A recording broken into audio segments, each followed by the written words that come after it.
자, 제가 현 여권 좌파 성향의 농객이나 전문가들하고 의논을 좀 나눠봤습니다. 그들은 이 손혜원 사태를 어떻게 바라보는가요? 그런데 그들 또한 매우 심각하게 바라본다라고 이야기를 하고 있습니다. 자, 최순실 사태가 벌어졌을 때 최순실 사태로 인해서 정권이 물러날 거라고 처음에 생각한 사람이 누가 있었겠습니까? 그 제일 첫 신호를 보면 세계일보가 십상시 3인방을 언급하고, 그러다가 최순실 이야기가 박관천한테서 나오고, 근데 경찰 한 명이 자살하면서 겁줘서 틀어막았습니다. 자, 그것이 2014년 말이었죠. 자, 그러다가 2015년에 신년 기자회견에서 대통령이 3인방은 나하고 충신 같은 사람이다 이야기했습니다. 지금 생각해보면 충신이 아니라 간신도 그런 간신이 없지요. 자, 그러다가 2016년 이제 여름에 접어들면서 뭐가 터지기 시작했습니까? 우병우 의혹들이 막 제기되기 시작하다가 느닷없이 이제 재단이 나오기 시작했습니다. 처음에 미르재단 K스포츠가 나왔을 때 별거 아니라고 생각했지만, 당시 이정현 대표가 갑자기 단식을 하고 국회에서 석연찮게 행동을 했어요. 9월 달에요. 그러다가 10월 달 접어들면서 걷잡을 수 없이 무너져 갔습니다. 최순실 문제, 정유라 문제가 터져 나오면서요. 자, 그게 2016년입니다. 지금 손혜원 문제를 바라보면서 저는 최순실 사건의 정확한 데자뷰를 느끼고 있습니다. 저만 그렇게 느끼는 게 아니라 좌파 진영 안에서도 굉장히 많이들 그렇게 생각하고 있습니다. 그 상징적인 장면이 손혜원이 탈당 기자회견을 한다는데 옆에 홍영표 원내대표가 와서 지켜보고 나중에는 서로 등까지 두드립니다.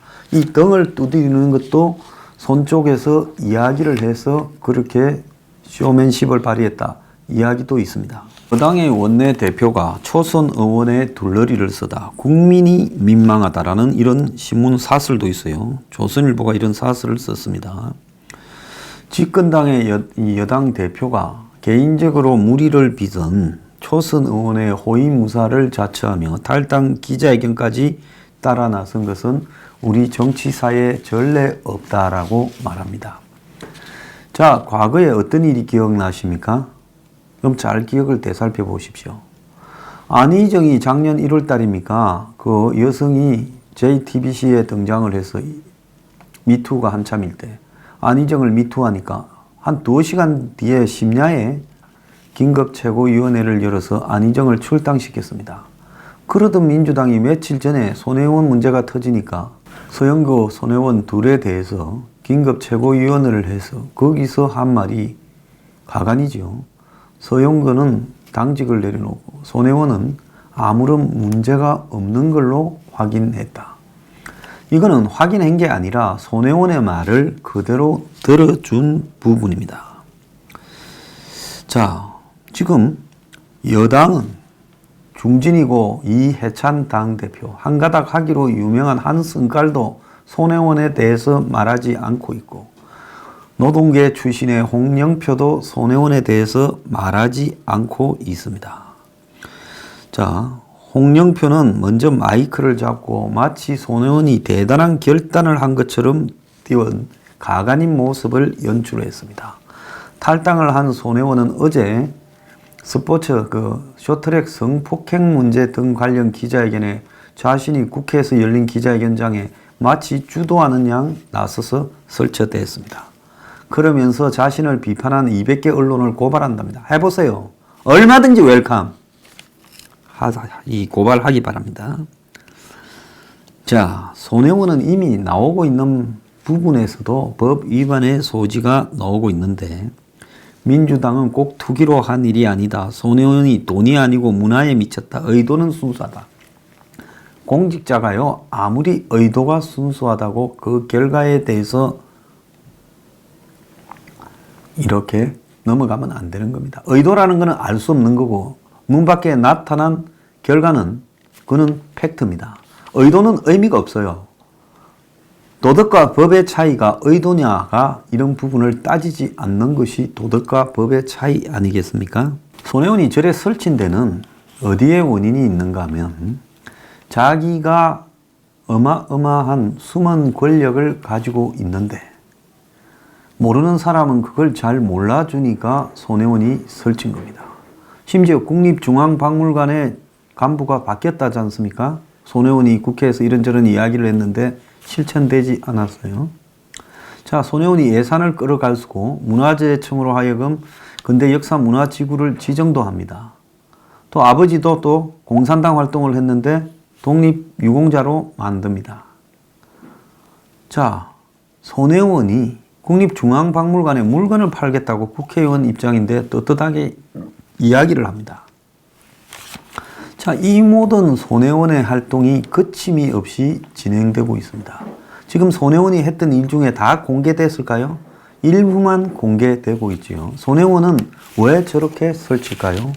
어제 민주당의 금태섭 의원이 손혜원에 대해서 뭐라 했는데 검사 출신 금태섭이한테 손혜원이 금태섭은 그래도 금태섭이 보궐로 됐으니까 아마 재선 의원일 건데 손혜원에 대해서 금태섭이 이해충돌에 문제가 있지 않냐라고 발언한 데 대해 자초지종을 다시 알아보고 일주일 안에 나한테 정중하게 사과하라 했습니다. 21일 날 그러니까 어제 오후에 금태섭이 MBC에 출연해서 손혜원이 공직자 윤리라고 하는 이해충돌 문제에 대해서 좀 다른 생각을 하고 있는 것 같아 당황스럽다. 자기 이해관계에 있는 정책을 추진해서는 안 된다라고 했는데 손혜원이 오늘 아침에 페이스북에 하루 전까지 같은 당에 계셨던 분이 사실 확인이 안 된 부분을 발언하면서 왜 나한테 확인을 하지 않았냐 하면서 심히 유감을 표명한 데 했습니다. 손혜원 비판하려면 전부 손혜원이한테 전화 걸어서 물어봐야 됩니까?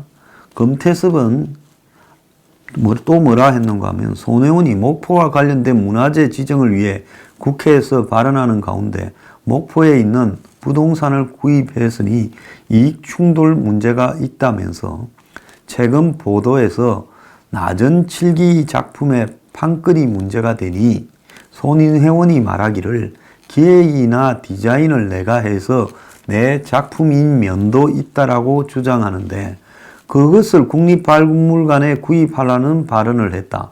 이익 충돌에 문제가 생기는 거다. 당연히 맞죠. 지 작품이라면서 뭡니까? 국립박물관 보고 내 작품 사라 한 거 아닙니까? 지가 지 입으로 지 작품이라고 했지요. 이에 대해 손혜원은 판권이 문제가 된 적이 없다. 기획이나 디자인을 제가 해서 내 작품인 면이 있는 게 아니고 기획, 디자인, 재료 제공, 형태 제작, 공방 지원 등을 모두 지원했다. 참 손혜원 다재다능하네요. 제가 제공한 공방과 재료로 제가 만들어 드린 기초 작업 위에 공방 동료 오칠 작가의 도움을 받아 그 오칠 작가도 한 명이 같이 하죠. 왜? 자기는 오칠도 해야 되니까. 시간당 작업비를 받고 얇게 쓴 자개를 반복적으로 붙이는 장인이다라고 반박했습니다. 그러면 시간당 임금을 받아서 지는 그 반복적으로 단순한 노동만 했다. 이렇게 이야기를 하는데 왜 그 작품의 낙관을 황삼용 낙관을 찍고 더 나아가서 해외에 데려가서 장인이라고 소개하고 그러느냐는 겁니다. 그러면서 손혜원은 해당 작품은 제 작품이 아니고 제 소유의 작품이다. 이 말장난은 뭔가 하면 내 작품이라면 내가 만드는 거고 내 소유의 작품이라면 내가 직접 만든 건 아니지만 이런 일을 다 내가 지휘해서 총 디렉터로 나누어 줬어. 황상용이라는 사람은 내가 나누어 준 일 중에 그리고 모든 비용과 재료를 내가 대는 중에 공간도 내가 제공한 데서 단순한 시킨 일만 했을 뿐이다. 이렇게 이야기를 합니다. 국립박물관에 구입하라는 발언을 했다라는 대목은 도저히 참기가 어려운 대목이라며 친하게 지낸 사이를 아니지만은 날 도대체 어떤 사람으로 본 건가. 이제 아주 코가 하늘을 찔러요. 이 손갑순 씨가요. 자, 잘 모르는 일을 방송 나가 함부로 말하면 안 된다. 제게 사과하시기를 바란다. 주말까지 기다리겠다. 아주 웃기고 자빠졌습니다. 목포 무슨 그 지역 추진 발전 추진위원회 이름으로 몇십 명이 모여갖고 카메라 기자들 앞에서 기자회견 하더만요. 주민들이요. 더 이상 목포 원도심을 투기 대상으로 삼지 말고 정쟁이나 모함의 소재로 이렇게 활용하지 마라. 이러면서 여기 투기 같아. 이런 소리를 아주 제기하지 마라. 목포 입장에서는 호기가 된 측면도 있다. 이렇게 말을 하고 있는 것 같아요. 저는 그런 목포 시민들한테 묻습니다. 국가 예산을, 국가의 제도를 거기만 갖고 가서 그런 특혜를 받으면 됩니까? 그건 안 되잖아요. 예? 다른 데는 9억씩 주고 영준가 군산인가 거기만 110억을 갖고 가고 다른 데는 건물별로 지정하는데 거기만 통으로 거리를 지정하고 그래서 투기바람 일어서 집값 오르는 것이 옳다고 말을 하는 겁니까? 주민들이라고 오른 것도 아니고요. 솔직히 좀 부끄러워해야 될 일입니다. 가만히 계시면 괜찮아요. 그런데 나서서 손혜원 편을 드는 그런 기자회견을 하는 것이 떳떳하다고 생각하십니까? 저는 국민된 도리가 그런 데까지도 있는 것은 아니라고 봅니다. 자, 그래서 아까 말한 좌파 성향의 평론가들은 집권당의 구조적인 문제가 터져 나왔다. 집권 세력에. 자, 이들은 좀 어려운 이야기지만은 철학이나 문화에 있어서 포스트 모던한 방법으로 모든 것을 해체해 오고 있는데 노무현 정권도 해체를 했고 문재인 정권은 더 심하게 해체를 하고 있는데 이 과정에서 손혜원이 등장했는데 손혜원은 상징 조작자이다. 즉 네이밍 디자인 회사를 했지 않냐. 그러니까 손혜원이 이름을 그럴싸하게 붙여서 아닌 걸 긴 것처럼 바꾸는 거다. 그러니까 본질은 썩어 문지러지는데 그 썩어 문드러지는 본질을 아닌 것처럼 포장하는데 손혜원이 이런 지금 하는 회사가 그런 거다. 결국은 손혜원이 당의 홍보도 맡아서 더불어라는 이름을 붙여가지고 당도 그럴싸하게 이렇게 뭘 개혁적이고 바뀌는 것처럼 이미지 조작을 해왔다. 자, 그래서 이 문정권이 이런 이미지 조작을 하면서 동시에 수행하고 있는 것이 기득권을 해체한다. 그거 적폐청산이죠. 또 기득권이 가지고 있는 대북관념도 해체한다. 경제관념도 해체한다. 전부 해체하고 있습니다. 그러면서 또 해체한 게 뭔가 하면 도덕관념도 스스로 해체했다는 겁니다. 우리는 옳으니까 오만 독선이 남들을 해체시키면서 우리는 옳다고 생각하면서 이 속에서 자신들의 도덕관념도 해체돼 버린 거예요. 그러니까 한마디로 자신들의 중심을 상실해 버렸다. 무엇 때문에 남들을 해체시키고 파괴하는가에 대해서 그것도 지금 까먹어 버렸다는 겁니다. 그러니까 민주당이 지금처럼 중심을 상실해져 버리면서 그 과정에 터져 나오는 문제가 손혜원, 서영교 같은 문제가 터져 나오는데 이것들이 앞으로도 훨씬 더 터져 나올 수 있다는 겁니다.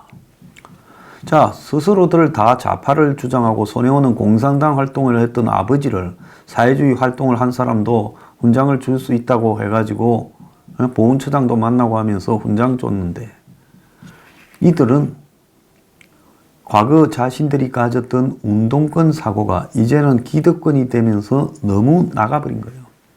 손혜원도 돈을 벌고 성공하면서 기득권이 됐고 서영근은 딸, 오빠, 동생까지도 다 동원해서 가족 비즈니스로 국회의원을 하는 것처럼 하다가 탈당까지 했다가 또 서영교는 지금 이 사법농단에 개입을 했어요.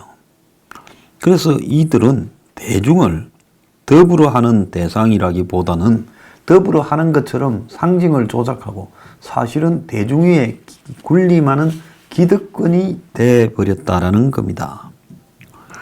그래서 도덕 윤리적으로 힘이 있고 기득권층이 되었으니까 우리는 모두 다 양심과 도덕과 윤리에서 한다라는 스스로 오만함 속에 크게 빠져버렸다는 거예요. 그러면서 당이라는 것이 거의 통제가 되지 않고 있고요. 그 다음에 당 대표나 당의 원내대표, 최고위원회 등이 기능을 상실해버리는 한국의 민주당 이름을 단 역사에서 유례없는 무기력한 당이 되어버렸다는 겁니다. 왜? 각자가 기득권이고 권력의 핵심과의 거리가 힘이고 손혜원이 제일 가까우니까 손혜원이 제일 힘센 사람이고 그 성질 한가닥 하는 이해찬도 손혜원 보고 말 한마디 못하고 있는 겁니다. 자, 이러다 보니까 연이어서 김태우도 저거들끼리 내분해서 생기지 않았습니까? 김태우만 그렇습니까? 신재민이부터 그 다음에 정모 행정관부터 가도 또 많이 캐볼 게 있어요. 자, 손혜원까지 지속적으로 터지는 거예요. 드루킹부터 시작했어요. 그래서 지금 이런 권력의 핵심에서 기득권이 이 커넥션을 유지해서 되었다고 생각하는 사람들이 일탈하는 것이 문정권의 보편적인 행태고 그 모습을 역력하게 보여주는 한 장면이 이 뒤에 있는 홍영표의 모습이라는 겁니다. 자, 당이 이쯤 되면 입장을 밝혀야 되는데도 말 한마디 하지 못하고 손에 둘러리를 서고 등을 두드려 주는데 이것도 손에 요구에 의해서 했다라는 말도 있습니다. 역사상 보지 못한 무소불위의 초선이 설치고 있어요. 차지철과 이 최순실보다 더하다라는 이야기가 나오고 있고 아까 말한 금태섭이 도전했다가 깨갱하고 무너졌습니다. 자, 그러면서 지금 가짜 뉴스들 그냥 안 둔다고 오히려 협박하고 있어요. 손을 제어할 사람은 아무도 없다라는 겁니다. 광고회사 성공시키고 더불어라는 이런 부처가 당을 집권에 성공시킨 사람이 자기라고 생각하는 것 같습니다. 국민 앞에 한없이 겸손해야 될 집권 여당이 이제 일탈을 저지른 비국회의원의 둘러리를 쓰고 있고 자, 이 모든 것이 문정권 3년 차에 곰고 골문 일들이 터졌다는 겁니다. 타견민과 손혜원으로 상징되는 문정권, 이건 뭐겠어요? 문 개인에게 한마디로 눈에만 뜨이고 인정만 받으면 그 사람들이 가진 사회적 지위나 정치적 계급에 상관없이 어떤 행동도 할 수 있다는 걸 보여주는 아주 상징적인 사건이고 이것이 바탕이 되어서 결국은 지금 문정권은 레임덕이 와버렸다라고 봐야 됩니다. 자, 이런 사건에 대해서 이 아주 문정권의 레임덕과 문정권의 권력 구조 운영의 문제들을 나타내는 아주 상징적인 사건인데 검찰 수사는 형사 일부에 남부지검에 배치했다 하지만 옛날 같으면 검찰이 먼저 수사를 한다고 발표했을 겁니다. 결국은 검찰 수사를 통해서 손혜원은 혐의가 없다라고 정리하려 하겠죠. 자, 박근혜를 비판할 때, 박근혜 정권을 비판할 때, 이게 나라냐고 할 때 굉장히 공공성이 최순실 3인방에 의해서 사유화되었다라고 이야기를 했는데 그러고는 촛불 정신이라고 그걸 내세우면서 집권한 정당이 이제는 한마디로 국회의원직을 권력 핵심과의 관계를 가지고 사유화하는 부분에 지금 마음대로 이렇게 지 맘대로 하고 있는데 누구도 제동을 걸지 못하고 비판을 걸지 못하는 겁니다. 손에 의지가 오르면 다 오른 거냐? 의지도 옳지 않았죠. 결국은요, 지금 문재인의 책임으로 규결될 거라고 봅니다. 손혜원은 문재인의 폭탄이 될 겁니다. 문정권은 여기서 끝나가고 있다는 게 제 생각입니다. 민주당은 문 닫아야 됩니다. 그게 더불어공산당이지 더불어민주당입니까? 말 한마디도 못하는 정당이에요.